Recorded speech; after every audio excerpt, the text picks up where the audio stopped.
Muy felices Pascuas para todos. Seguimos en esta octava de Pascua. Así que con alegría y con fe vamos a compartir la palabra de este día. Hoy es viernes, no sabemos cuándo se subirá el video, pero hoy es viernes y queremos emprender esta aventura de adentrarnos a la palabra que nos entusiasma para vivir nuestro hoy, nuestro aquí y ahora, que está marcado y está penetrado por la divina presencia, por un Señor que no abandona ni a la historia ni a cada uno de sus hijos, que como dice el Papa Francisco, tiene escrito nuestros nombres en su corazón. A Él lo invocamos, en el nombre del Padre, y del Hijo, y del Espíritu Santo. Amén. Aleluya, aleluya, la vida se levanta, resucitó de veras, mi amor y mi esperanza. Aleluya, aleluya, la vida se levanta, resucitó de veras, mi amor y mi esperanza.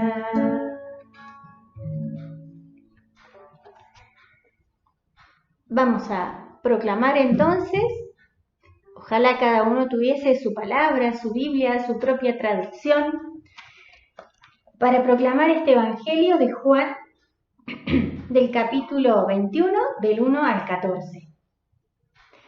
Después de esto, Jesús se apareció otra vez a los discípulos a orillas del mar de Tiberíades. Sucedió así. Estaban juntos Simón Pedro, Tomás llamado el mellizo, Natanael el de Caná de Galilea, los hijos de Zebedeo y otros 2 discípulos. Simón Pedro les dijo: voy a pescar. Ellos le respondieron: vamos también nosotros. Salieron y subieron a la barca, pero esa noche no pescaron nada. Al amanecer, Jesús estaba en la orilla, aunque los discípulos no sabían que era Él. Jesús les dijo: muchachos, ¿tienen algo para comer? Ellos respondieron: no. Él les dijo: tiren la red a la derecha de la barca y encontrarán. Ellos la tiraron y se llenó tanto de peces que no podían arrastrarla. El discípulo al que Jesús amaba dijo a Pedro: es el Señor. Cuando Simón Pedro oyó que era el Señor, se ciñó la túnica, que era lo único que llevaba puesto, y se tiró al agua. Los otros discípulos fueron en la barca, arrastrando la red con los peces, porque estaban solo a unos 100 metros de la orilla. Al bajar a tierra, vieron que había fuego preparado, un pescado sobre las brasas y pan. Jesús les dijo: traigan alguno de los pescados que acaban de sacar. Simón Pedro subió a la barca y sacó la red a tierra, llena de peces grandes, eran 153, y a pesar de ser tantos, la red no se rompió. Jesús les dijo: vengan a comer. Ninguno de los discípulos se atrevía a preguntarle: ¿quién eres?, porque sabían que era el Señor. Jesús se acercó, tomó el pan y se lo dio, e hizo lo mismo con el pescado. Esta fue la tercera vez que Jesús resucitado se apareció a sus discípulos. Palabra del Señor. Gloria a ti, Señor Jesús. Si toso un poco durante compartir la palabra es porque me da alergia el humo del cirio, nada más. Bueno, qué preciosa palabra. Sabemos que hoy es como el domingo, toda esta octava de Pascua nos va a invitar al gozo inicial por el cual nuestra vida tiene sentido, al gozo de lo que cantábamos, de que la vida se levanta, de que se vencen las tinieblas con una luz infinita que nos alcanza hasta el fin de los tiempos. Eso es maravilloso. Este evangelio es uno de los que nos relatan apariciones del Señor resucitado a los suyos. ¿Dónde sucede esto? A orillas del mar de Tiberíades. Si nos ubicamos un poquito, no tanto geográficamente, sino pensar en estos 7, dice el Evangelio que son 7 los discípulos que están allí, los apóstoles. Bueno, son 7 a los cuales no siempre nos daría ganas de aparecernos, ¿no? Porque si uno los mira con sus características, no siempre a personas así nos da ganas de aparecernos, ¿no? De llevarle buenas noticias. El lugar donde están es el lugar conocido. Si nos ponemos en sus corazones en ese mismo momento, ellos, como cualquiera de nosotros, cuando sufrimos grandes desilusiones, tratamos espontáneamente y sin pensar mucho en buscar nuestras seguridades. Lo que sabían hacer era pescar, era su antiguo oficio, era lo que sabían, era lo que al fin volvamos a lo nuestro, si en realidad no ha pasado nada, ¿no? La tremenda desilusión de que el Señor no está, y aunque esas mujeres dijeron que lo vieron, que vieron a unos ángeles que les dijeron, la fe no alcanzaba ni para creerle a estas seguidoras que en realidad son las primeras que reciben el anuncio. Ante esta desilusión se encuentran ahí, en el lugar de siempre. ¿Y quiénes son? Son Simón Pedro, y vamos a ahora mirarlo por el lado negativo, ¿no? ¿Por qué digo que a veces que a Jesús, por ser Jesús, quiere aparecerse, ¿no? Pero Jesús que lo negó 3 veces y la última vez dolorosamente maldiciendo, pues nunca conoció a ese Jesús. Está allí también Tomás, que sabemos de su incredulidad, de cuánto le costó y el que al principio ni siquiera estaba en la comunidad, como cuando Jesús no nos cumple nuestras cosas, nuestros pedidos, y no llega, no alcanza a cubrir nuestras necesidades según nuestras expectativas, pues nos vamos de la comunidad, ¿no? Tomás el incrédulo, podríamos decir. Estaba también allí Natanael, el de Caná de Galilea, que por sincero llegó hasta menospreciar en cierto sentido a Jesús. ¿Puede salir algo bueno de Nazaret?, dijo él, ¿no? Jesús lo alaba, en definitiva, en ese primer momento de encuentro con él, porque era un israelita sin doblez, dice Jesús. Pero Natanael, quizá creyéndose a lo mejor la medida de las cosas, dice si puede salir algo bueno de Nazaret, desconfiando del poder de Jesús, el poder del Espíritu en el Hijo de Dios. Están también los hijos de Zebedeo, que tenían un apodo, ¿no? Los hijos del trueno. Recordamos ese pasaje del Evangelio donde Jesús, al no ser tan bien recibido por los samaritanos, de repente le dan una idea a Jesús y le dice: ¿quieres que mandemos caer fuego de la tierra para que acabe y los consuma a todos? Esos sentimientos tan primigenios nuestros de venganzas, de devolver lo mismo que hemos recibido. Está enraizado en el corazón humano. Estos hijos del trueno y un poco de la violencia están ahí en esa mañana, en esa noche en realidad. Y luego se nombra a otros 2 discípulos, que podía ser tú, vos o yo, cualquiera de nosotros.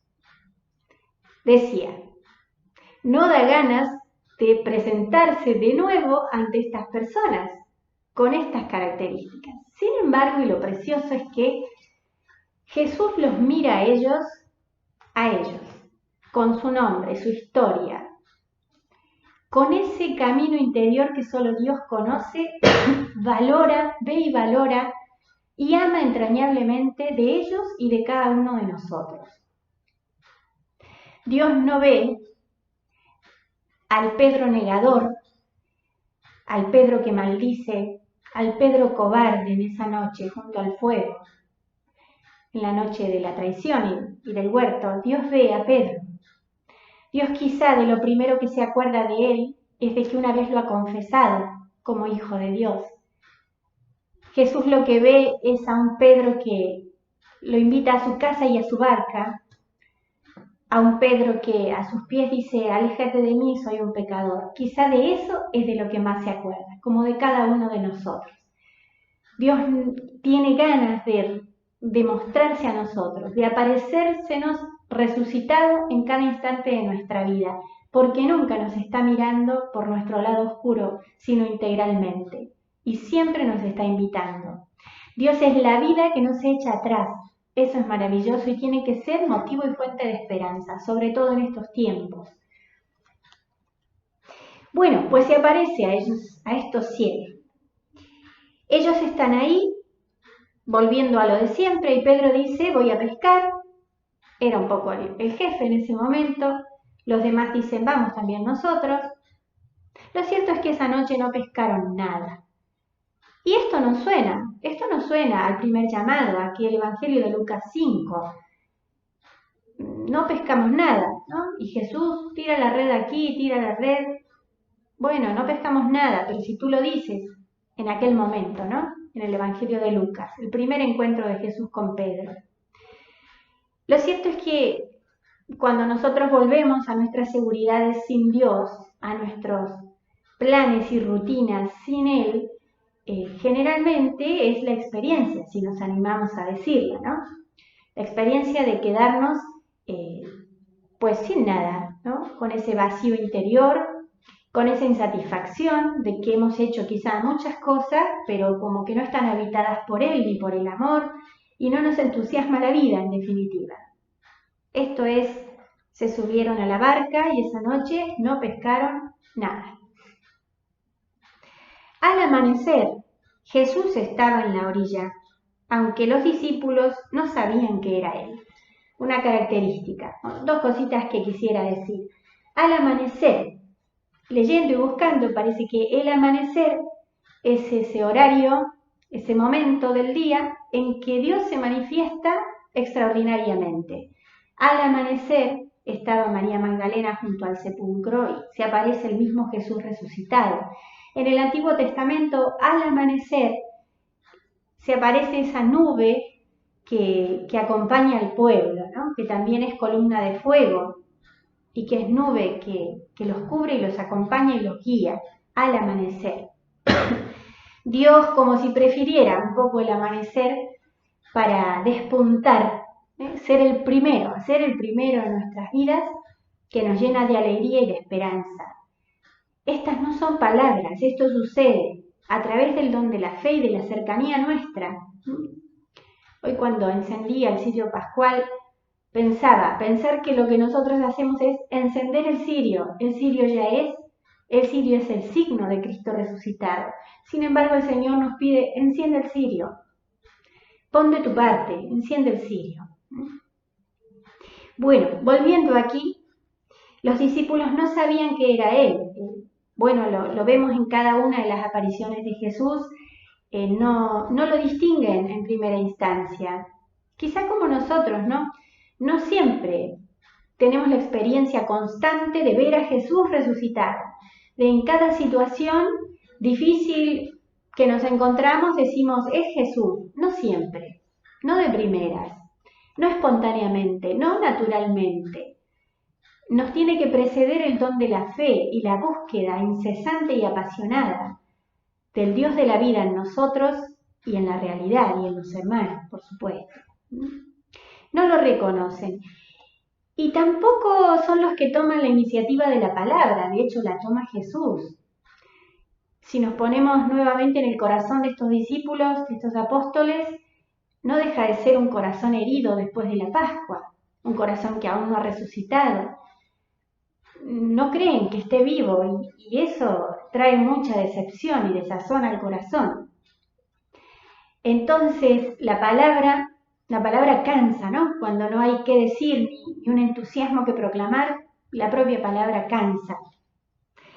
Jesús toma la palabra y les dice, muchachos, ¿tienen algo para comer? Esto de muchachos es interesante porque en alguna traducción, hoy veía otra traducción, decía, niñitos, ¿tienen algo que comer? Y uno dice, ¿por qué Jesús les dice niñitos? ¿Por qué muchachos, no? Algunos comentan, porque tal vez aún eran niños en la fe y se los tenía que tratar como a tales. Aún no habían abrazado el gozo de la resurrección. Aún no habían pasado por la experiencia de gritar el nombre de Jesús, enseguida lo hará Juan, pero aún no, y les tiene que llamar Jesús niñitos. Niñitos en la fe, muchas veces somos todos. No, nos creemos a veces muy adultos en la fe, muy que ya hemos llegado no sé a dónde, pero bueno, y no es así. La búsqueda de Dios es permanente. Y como dice San Agustín, el corazón está inquieto en esa búsqueda hasta que descanse en ti, hasta que llegue el día en que podamos verte. Entonces, niñitos, tienen algo que comer y la respuesta sincera de ellos, que Jesús valora, por supuesto, de cada uno de nosotros también, cuando dicen no. Si hemos pasado una noche frustrante, si venimos de una experiencia frustrante, ¿qué vamos a decir? Que estamos bien cuando no estamos bien. Qué bueno que a Dios no solo no podamos mentirle, sino que no querramos mentirle. ¿Tienen algo o no? El corazón está vacío. No hemos pescado nada, no tenemos la ilusión del comienzo. Entonces Jesús da esa orden, ¿no? Frente a esto, a lo concreto, a lo que percibe que están evidentemente necesitando, y les dice: tiren la red a la derecha de la barca y encontrarán. Ellos la tiraron y se llenó tanto de peces que no podían arrastrarla. Suena a los comienzos. Suena a cuando le dijo a Pedro: echa la red, vamos mar adentro, echa la red. Y también una cantidad incontable de peces. Pensaba, a nosotros la abundancia en general nos entusiasma. Nos gusta la abundancia de cosas buenas, claramente, ¿no? Jesús quiere entusiasmarnos por lo más humano, quizás. Nos alegra la vida ver gestos de caridad, nos hace mucho bien que el Señor realmente nos abra los ojos y nos dé esas órdenes suyas, porque son órdenes, ¿no? Tiren la red, ¿no? Tiren la red a la derecha de la barca y encontrarán. En el primer llamado Jesús dice a Pedro que tire la red, pero no le dice si a derecha o a izquierda. Acá dice a la derecha. Algunos padres de la iglesia, San Agustín dice que, porque se refiere a los buenos. Entonces pensaba, se quedará sin peces porque en realidad, ¿quiénes son los buenos? Los distingue Dios a los buenos. Como diciendo San Agustín, los buenos cristianos se salvarán. Serán los que el Señor recoja para llevarlos a la orilla, que vendría a ser como el cielo, la seguridad del cielo. Lo cierto es que más allá de buenos y malos, lo bueno sería que nos vayamos poniendo al lado, dejándonos poner del lado derecho de la barca, dejándonos poner. No ponernos por ninguna ambición propia, sino que el Señor nos vaya santificando a lo largo de esta búsqueda del resucitado, de la luz y de la vida. Ellos tiran y sí, sacan una gran cantidad de peces. Es bueno ponernos en la situación tan humana del corazón que ve esa abundancia, volviendo a nuestras cotidianas alegrías ante la abundancia, ¿no? Si nos pasara literalmente eso, si la red se llenara de repente de peces cuando venimos de una noche frustrante, como dije, y esa red se llena de peces, espontánea brota la alegría. Es toda una imagen, por cierto, pero el Señor se toma de nuestra vida cotidiana para llevarnos a realidades más sublimes, más permanentes, más ciertas, porque el Señor no acaba ni la fe hasta que veamos su rostro. No podían arrastrarla. Qué bueno esto. Muchas veces nuestros planes pastorales, que yo digo que muchas veces son muy buenos, tener conciencia de que nosotros no llevamos adelante las cosas, sino que la vida de Dios es la que opera, la que obra en nosotros. Para llevar toda la obra de Dios adelante, pues eso no deja de ser maravilloso. Eso es algo que el Señor puede hacer y quiere hacer. Entonces nosotros no somos los que con nuestra sola fuerza vamos a llevar adelante algún plan en esta emergencia, vamos a incentivar a tantas personas a que crean en Jesús, vamos a hacer todo lo que podamos. Pero al final, esa barca y esa red llena de peces la arrastra el Señor hasta la orilla. Es Él el que la arrastra. Es la fuerza de la atracción de su resurrección.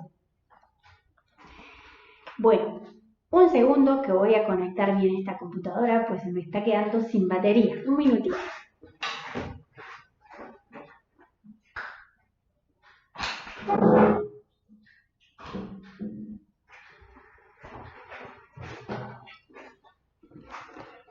Pues ahí estamos otra vez. Y continuamos con el texto. En medio de esa fragua, imaginémonos los peces, los muchos peces, todas las manos en esas redes, rogando que no se rompan, y por otro lado tratando de sacarla, de traerla a la barca, ¿no? Todos abocados a esa tarea, era lo que había que hacer. Sin embargo, hay un discípulo, ese es Juan, que es la figura, el prototipo del discípulo amado. En algún sentido es el discípulo amante, es el discípulo que nunca deja de amar, es el santo, ¿no? En definitiva, el santo es el que en toda ocasión ama. Es Juan el que dijo a Pedro, es el Señor. Este es el corazón del texto, de hecho está justo en la mitad, es el corazón del texto. ¿Qué es la Pascua? Es gritar con la vida, es el Señor. En mi adversidad, es el Señor. En este gozo profundo que viene de Él, es el Señor. No es ni mi inteligencia ni mi sabiduría, es el Señor. En este acontecimiento en casa, el que fuere, en este diálogo nuevo que hemos podido tener, es el Señor. En la capacidad de ver en el rostro del hermano a alguien más que a una persona con unos determinados datos de su vida, poder ver mucho más allá, alegrarnos por ello y poder consolar y estar al lado, es el Señor. Es el grito de Juan, del discípulo que ama. Y Simón, siempre Juan y Simón van juntos, ¿no? El Señor elige realmente a Simón Pedro para que sea quien lleve adelante esta iglesia, la roca firme, aún en su debilidad. Y es Juan el que marca esos tiempos, ¿no? Es el amor el que en definitiva marca esos tiempos. Cuando Simón Pedro oyó que era el Señor, se ciñó la túnica, que era lo único que llevaba puesto, y se tiró al agua. Muchas veces nuestra razón, vamos a identificar a Pedro con nuestra razón, es el que dice, vamos a pescar, hagamos esto, el Señor me pide una cosa, la obedezco. Bueno, muchas veces nuestra razón tiene que escuchar el grito del que ama, es el Señor. Nuestra razón, escuchar lo que dicta el corazón. Cuando son las cosas de Dios, prestar atención. Y solo desde ahí se pueden realmente tomar decisiones. Por eso Pedro es el que se tira al agua. Otra traducción dice que estaba desnudo y que en ese momento, como estaba desnudo, se puso la túnica y se la ciñó. Uno dice, pues si estaba desnudo, ¿para qué se pone la ropa? Para tirarse al mar.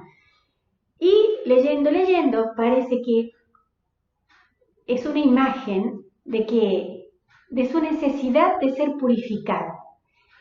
Y aunque estaban cerca de la orilla, Pedro en el fondo también quiere que esa agua lo purifique, ponerse esa túnica que nos va a recordar el bautismo y la purificación bautismal. Él quiere pasar por esa experiencia de la purificación, por eso se pone la túnica. Su desnudez querría significar su debilidad, su fragilidad, su pecado. Y esa túnica, ese bautismo que nos renueva y nos purifica. Él va hacia la orilla, se tira al agua, estaban a unos 100 metros de la orilla, estaban cerca. Y los otros discípulos fueron en la barca arrastrando la red con los peces. Cada uno en la iglesia tenemos como un lugar en el que Dios nos va poniendo, ¿no? Y estos otros reman, aparentemente les toca lo más duro, iban ahí atrás, ¿no? Trayendo y arrastrando esta barca y estos peces, ¿no? Como cuando uno está frente a un gozo muy grande y no importa el esfuerzo, no importa el esfuerzo. En este caso, no solo por los peces que estaban ahí, sino porque en la orilla había alguien. Este tema de la atracción del Señor, desde la orilla atrae, desde su condición de resucitado, atrae, nos pide que vengamos, nos pide hacer cosas en medio de esta realidad, de este mar agitado, de este dolor que nos está traspasando a todos, que si bien no puede borrar la sonrisa de la Pascua, la alegría profunda, es imposible que no nos sintamos atravesados por el dolor de tantos. Pero en la orilla está el Señor. Él está resucitado atrayéndonos, con todos, no solo a los que tenemos fe. El Señor está atrayendo a tantas personas que quizás no creen, pero esto cuestiona, y cuestiona positivamente también. Esto que el Papa decía en la bendición Urbi et Orbi, que él valora enormemente ese cansancio y esa fatiga de las personas que trabajan en el ámbito de la salud, los civiles, tantos que ayudan, voluntarios. Eso conmueve, eso también es para que gritemos juntos en esta Pascua, es el Señor, el que está obrando esa caridad en tantos. Al bajar a tierra, vieron que había fuego preparado, un pescado sobre las brasas y pan. Aquí el que invita es el Señor. Importan mucho los peces, la cantidad de peces. Pero importa ese pez de la orilla que el Señor ya tiene preparado. El lenguaje bíblico y la tradición nos dice que ese pez asado es la figura de Cristo crucificado, que pasó por estas brasas del sufrimiento. El pan es el símbolo de su vida nueva y resucitada, que se vuelve a partir en cada Eucaristía, como lo sabemos. Eso es lo que encuentran los discípulos. Esa es en la misa diríamos, es la ofrenda universal. A partir de esa ofrenda ofrezcamos lo que querramos, pero esa es la ofrenda que no puede faltar. Y esa es la ofrenda que Jesús hace, la de su propia vida. Jesús siempre nos espera así. Primero aporta lo suyo y después colaboramos entre todos, pero Él es, y desde ahí invita, desde su generosidad. Por eso les dice, traigan alguno de los pescados que acaben de sacar. Si uno mira detenidamente el texto, que aún no hemos terminado, a mí me parecía que es como la estructura de una Eucaristía. Al comienzo, nuestras noches y nuestra confesión de decir, ¿han pescado algo? No. Vendría a ser como el acto penitencial. Reconozco que sin ti no doy fruto. No soy la viña fecunda, no soy el grano de trigo que da fruto. O sea, es el reconocimiento de nuestro pecado, como el acto penitencial de una misa. En el clamor de Juan, ¿es el Señor? Veía ahí como esa liturgia de la palabra que siempre la Escritura, toda la Escritura nos va a llamar a proclamar que es el Señor, el viviente, el actuante, esa alfa y omega, ese principio y fin de nuestras vidas. Es el Señor como la liturgia de la palabra. Aquí veo el momento de la ofrenda, del ofertorio, ¿no? Traigan algunos de los pescados que acaban de sacar. Y más adelante vamos a ver la Eucaristía en sí, el pan partido, la fracción del pan. Simón Pedro subió a la barca y sacó la red a tierra, llena de peces grandes. Eran 153 y a pesar de ser tantos, la red no se rompió. Mucha simbología aquí. Los autores, los padres de la Iglesia, no todos coinciden en la simbología del número de peces y no vamos a entrar tanto en eso. Me gustó más una explicación en la que nos dice que, creo que es tertuliano, pero no lo sé bien, 153 es un poco el resultado de 3 veces 50 y del número 3. 3 es un número de plenitud en la concepción judía de los números, y 50 pues es el tiempo pascual, ¿no? Hasta Pentecostés tenemos estos 50 días llamados de Pascua. Entonces, por 3 veces la Pascua, ¿no? La plenitud del Espíritu sería reflejado en esa cantidad de peces. Confirmado además por ese número 3, porque son 153, que haría referencia a la Santísima Trinidad. A un Dios que quiere la plenitud para su iglesia, algo así. Algunos de esos peces es lo que llevamos al Señor, ¿no?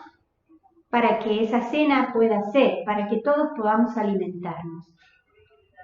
La red no se rompió y hoy podríamos pensar, los medios que el Señor dejó en su iglesia para que todos lleguemos a Él no se rompen.